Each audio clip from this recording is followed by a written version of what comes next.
Olá, amigos do Vestibulando. Tudo bem? Na aula de hoje, nós vamos tratar da América Hispânica, século XIX, século XX, processo de independência e formação dos Estados Nacionais. Observe esta frase. O liberalismo inglês, as ideias francesas, a ambição de Napoleão e a estupidez da Espanha influenciaram muito a América. Simão Bolívar. Que nesta frase sintetizou as principais causas da independência da América Hispânica. Vamos observá-las pelo quadro. Crise do sistema colonial, o iluminismo, conjunto de ideias de liberdade, igualdade, fraternidade, as chamadas ideias francesas, Revolução Industrial e o início da pregação do liberalismo econômico, fim do pacto colonial para a Inglaterra aumentar o seu mercado consumidor e fornecedor, independência dos Estados Unidos da América, a Revolução Francesa e a Era Napoleônica. A independência dos Estados Unidos influenciam no processo de independência da América Hispânica através do ideal republicano. E Napoleão Bonaparte, as ações de Napoleão Bonaparte, que Simão Bolívar chamou de ganância, estão diretamente relacionadas à independência da América Hispânica. Vamos primeiro falar do período de Napoleão Bonaparte na França. Observe o quadro. Era Napoleônica, 1799, final da Revolução Francesa, até 1815. Nesse período, Napoleão vai consolidar os ideais burgueses de liberdade, igualdade e fraternidade e vai garantir a supremacia econômica e política da França no continente europeu. E, por fim, o seu famoso ato, o bloqueio continental. Bloqueio continental foi uma medida tomada por Napoleão Bonaparte para prejudicar a economia inglesa e favorecer a economia francesa. Pelo bloqueio continental, a Europa continental ficava proibida de realizar qualquer contato econômico com a Europa insular, ou seja, a Grã-Bretanha. Através dessa medida, Napoleão Bonaparte esperava atrofiar a economia inglesa e beneficiar a economia francesa. Ocorre que duas nações europeias não puderam cumprir o bloqueio continental: a Rússia e Portugal. Interessa, por ora, o não cumprimento do bloqueio econômico por Portugal.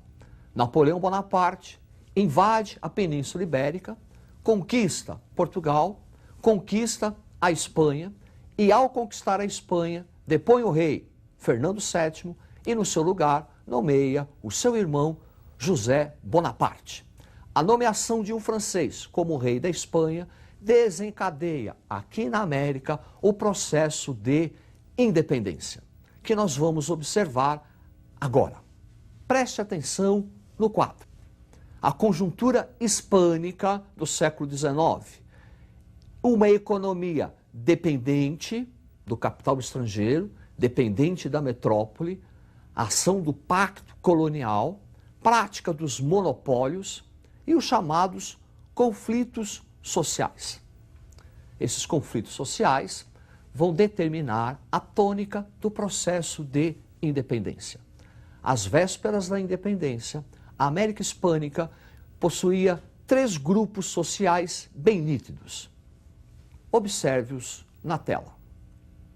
Sociedade colonial, os chamados chapetones, que eram os espanhóis peninsulares, que detinham o poder político, poder civil, poder religioso e o poder militar era entregue somente aos espanhóis peninsulares, chamados aqui de chapetones.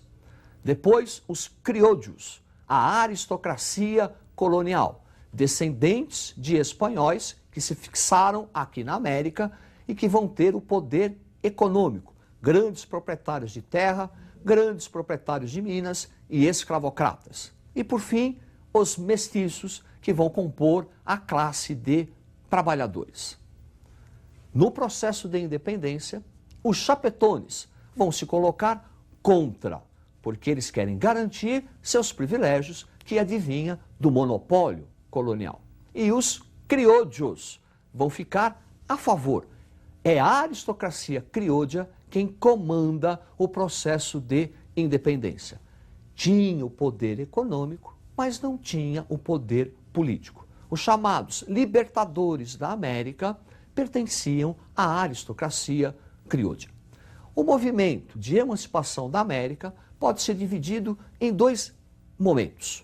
O primeiro, os precursores, onde a ação metropolitana foi enérgica e violenta, e um segundo momento, onde o processo é desencadeado pelos libertadores da América, surgindo as nações. Observe o quadro. Os precursores da independência da América Hispânica.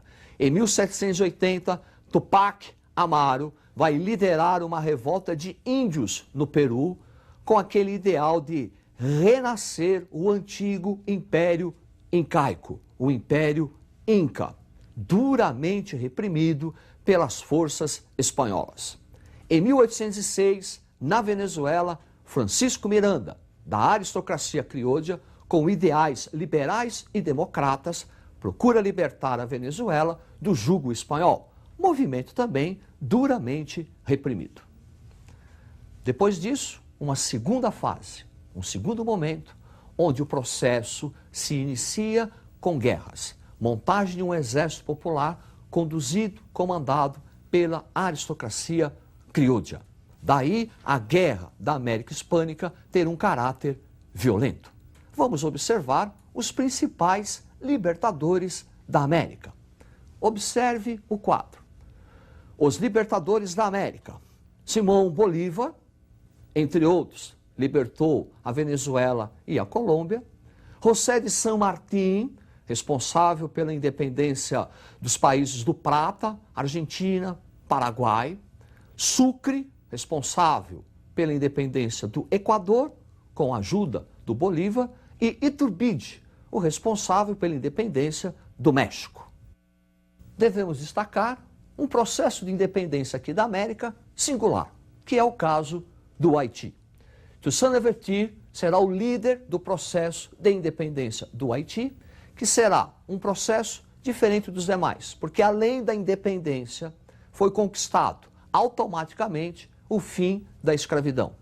É uma rebelião de escravos contra a escravidão e, simultaneamente, proclamaram a independência. É um caso único, um caso de revolução social e revolução política. Após o processo de independência, surge uma tendência de unificação das antigas colônias espanholas, formando um único país, sonho de Simão Bolívar. Observe o quadro. Bolivarismo, sonho de Simão Bolívar, da unidade política da América. Formação de uma única nação, aonde antes encontravam-se as áreas coloniais espanholas. Contra essa ideia, em reação, Estados Unidos, Inglaterra e Brasil. Brasil, porque era um regime monarquista e não via com bons olhos os regimes republicanos da América do Sul. A Inglaterra, com medo de um fortalecimento econômico dessa única nação e perder um importante mercado consumidor, e os Estados Unidos, baseados na doutrina Monroe, a América para os americanos. Entende-se? A América para os norte-americanos. Daí a reação contrária à ideia de unidade política. Estados Unidos e Inglaterra contribuíram e bastante para a fragmentação político-territorial do continente hispânico. Agora, nós vamos fazer uma comparação entre a independência da América Hispânica com a independência do Brasil. É possível? Claro que é. Observe o quadro. Independência do Brasil teve um caráter pacífico, foi conduzido pela elite, garantiu-se, após a independência, a instalação de um regime monárquico e, com a monarquia, a unidade territorial do Brasil. Já a América Hispânica, a sua independência apresentou um caráter violento, as guerras, popular. Depois, a formação de repúblicas, caráter republicano, e uma fragmentação político-territorial. Após o processo de independência da América Hispânica, um outro se inicia, o processo de organização do Estado Nacional. E nesse processo de formação, constituição de novas nações, poderemos observar alguns elementos em comum. Preste atenção no quadro. Estados nacionais, caracterizado pela fragmentação política, portanto, aquele sonho de unidade de Simão Bolívar não ocorreu. Fenômeno do caudilismo. O caudilismo é um fenômeno político característico da América Hispânica do século XIX. Quem é o caudilho? O caudilho é um chefe político local, é um grande proprietário de terra, que exerce um poder político e econômico em virtude de possuir a propriedade da terra e ser o responsável pela alimentação da balança comercial favorável. O chefe político local tem origem rural e quando chega ao poder político, ele vai manter os traços econômicos herdados do período colonial. Significa manutenção do latifúndio exportador, fenômeno do caudilismo. Nem todos os caudilhos foram tiranos. Alguns exerceram até uma administração de caráter liberal. Voltando ao quadro, caudilismo, economia dependente e industrialização tardia. Economia dependente. Por quê? Porque o caudilho vai manter os traços da herança colonial. Então, na América Hispânica, após a independência, a agricultura de caráter exportador continua sendo a principal atividade econômica, que muito interessava à Inglaterra e muito interessava aos Estados Unidos da América. Daí, um processo de industrialização tardia. A industrialização da América Hispânica vai ocorrer somente a partir da segunda metade do século XX, após a Segunda Guerra Mundial. É isso aí. Na aula de hoje, nós tratamos da independência da América Hispânica e da formação do Estado Nacional, ressaltando a falta de unidade política e a fragmentação territorial. É isso aí. Até a próxima e estude.